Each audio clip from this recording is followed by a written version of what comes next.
La politique de sauvegarde du CEPF sur les restrictions d'utilisation des terres et la involontaire vise à garantir que les risques pour les communautés affectées par le projet, découlant des restrictions d'utilisation des terres ou de la réinstallation, sont identifiés et gérés de manière appropriée.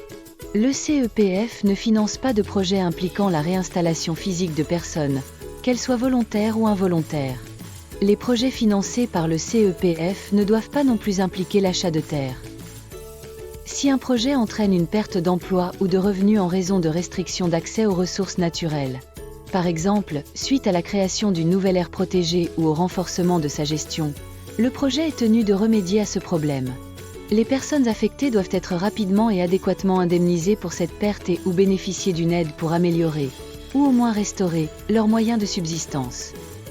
Les personnes affectées dont les moyens de subsistance reposent sur des activités illégales, telles que le braconnage, la pêche à la dynamite, etc., ne seront pas éligibles à ce soutien. Cadre de procédure.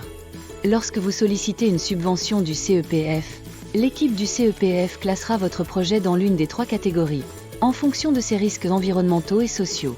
Si votre projet est classé en catégorie A au titre de la politique sur les restrictions d'utilisation des terres et la réinstallation involontaire, vous devrez élaborer un plan de restauration des moyens de subsistance et d'indemnisation, conformément au droit national applicable.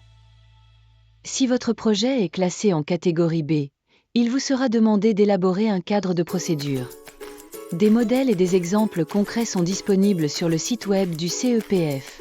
Dans le cadre de procédure, vous devrez décrire comment le projet instaurera ou renforcera les restrictions d'accès aux ressources naturelles. Vous devrez également décrire le processus de participation des personnes affectées à la conception du projet. Vous devrez ensuite établir des critères d'identification des personnes éligibles aux mesures d'atténuation ou à une indemnisation.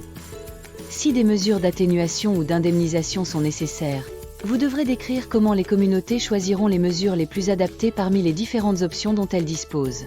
Les mesures d'atténuation et d'indemnisation doivent tenir compte des rôles et responsabilités distincts des femmes et des hommes dans l'utilisation des ressources naturelles.